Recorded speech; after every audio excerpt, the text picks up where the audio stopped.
Hi everyone, Aaron here for Zolotech, and WWDC 2023 is just 2 weeks away.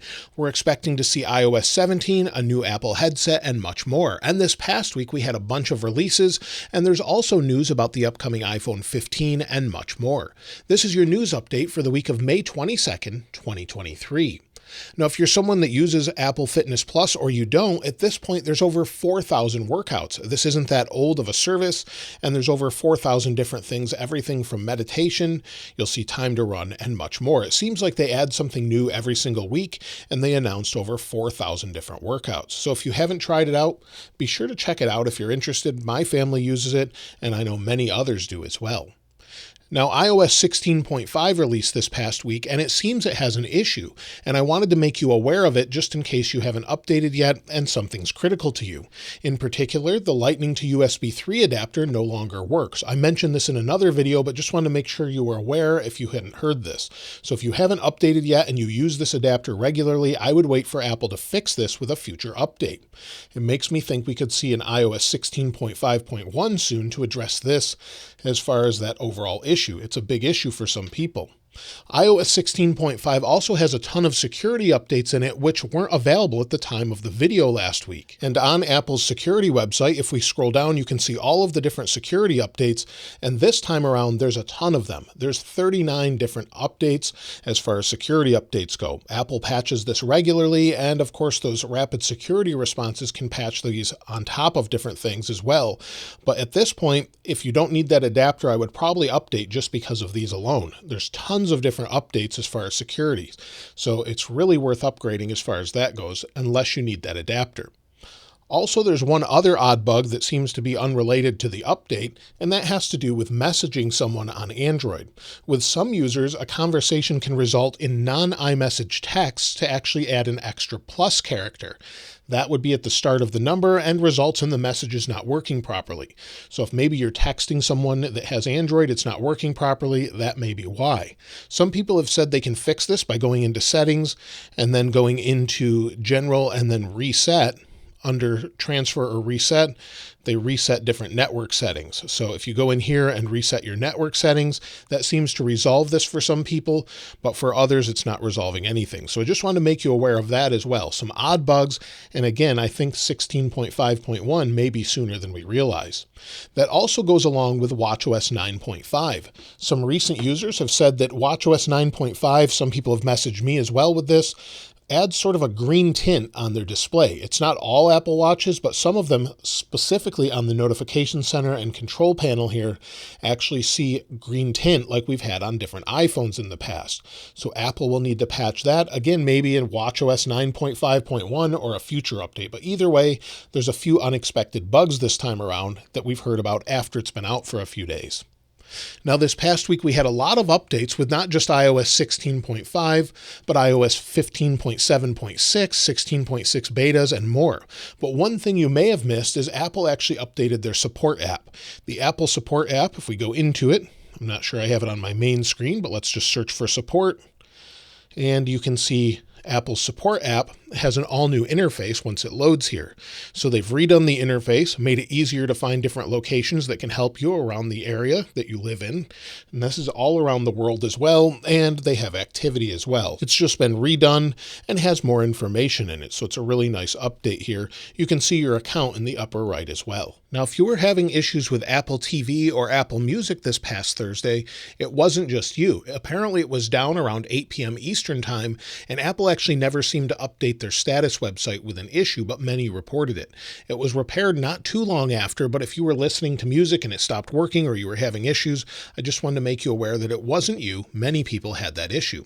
The same is true also with Instagram. So many people had Instagram go down this past week as well. So completely unrelated, of course, to Apple, but it went down on Sunday and it's back up now. So that was out for a couple hours for some people. And while not exactly related, Google has said that it plans to delete accounts that haven't been used in 2 years. This, however, does exclude YouTube channels with videos, and this was clarified by Renee Ritchie on Twitter, who's a YouTube creator liaison.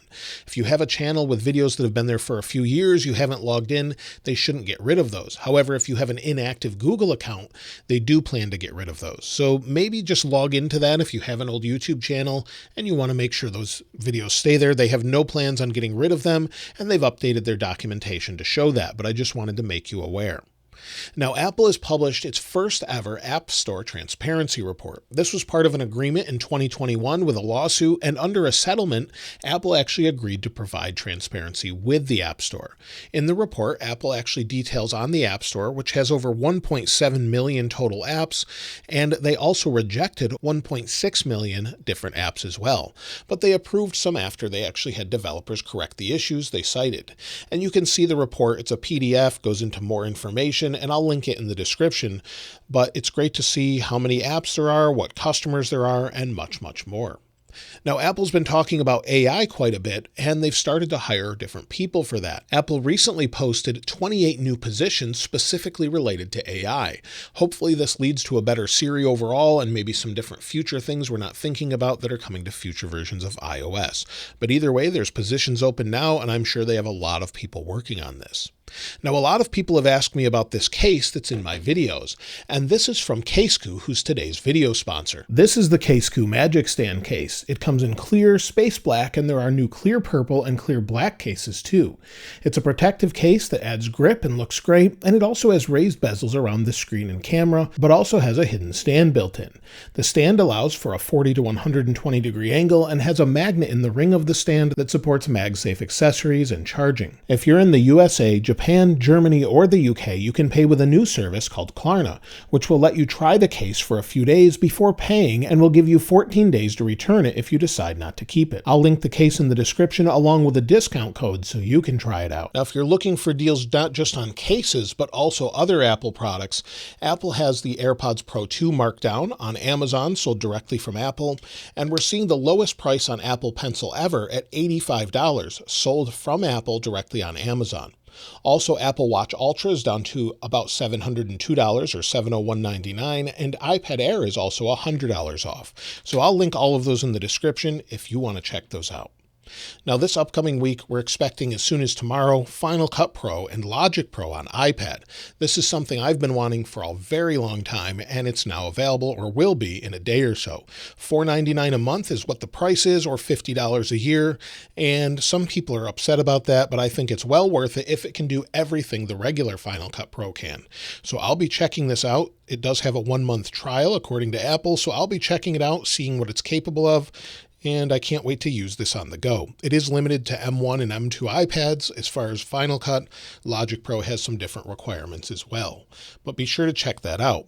Now, I did mention earlier how I think Apple will release an update to fix the issue with that Lightning to USB 3 adapter, probably a 16.5.1. It could be in a week or so, but Apple's pretty quick usually to fix issues that are hardware related.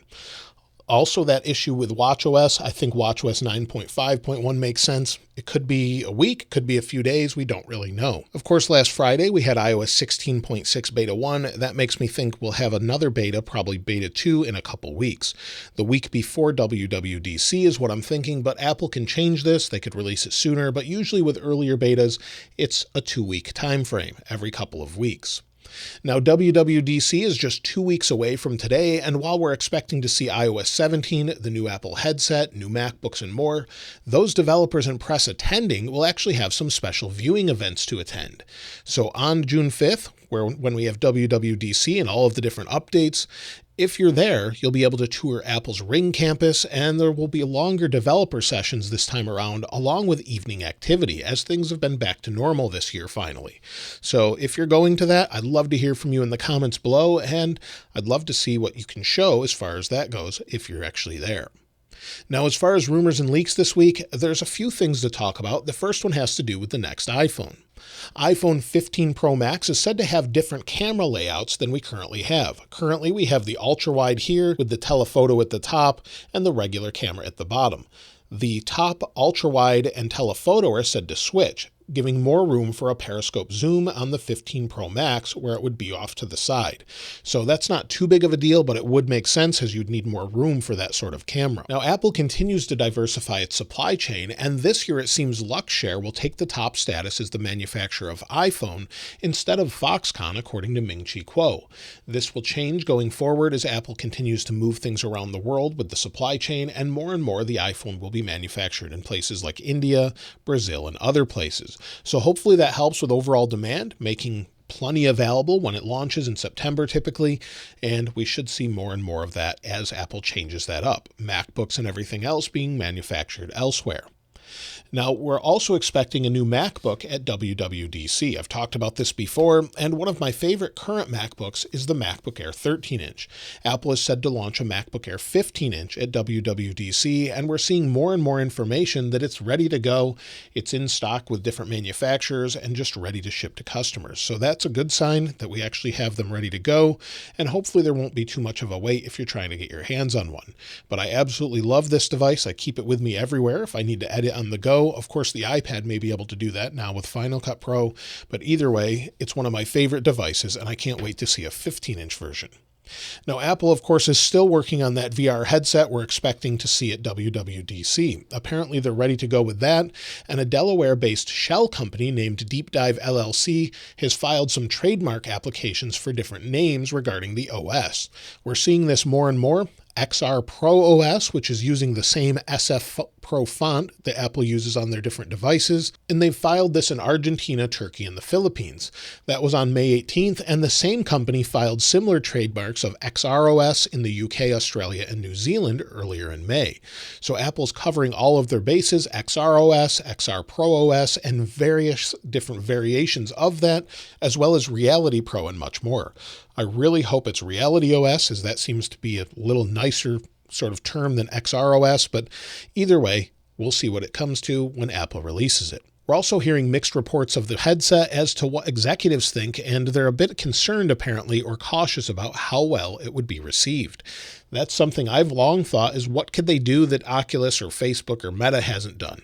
That's something that while I like mixed reality headsets, I'll have to see what they have. Hopefully it's a revolutionary moment like we had with the iPhone, but again, we'll have to wait and see, and it's only a couple weeks away. Now, Apple is still working on an AR-based headset, which would be glasses that you wear on your face.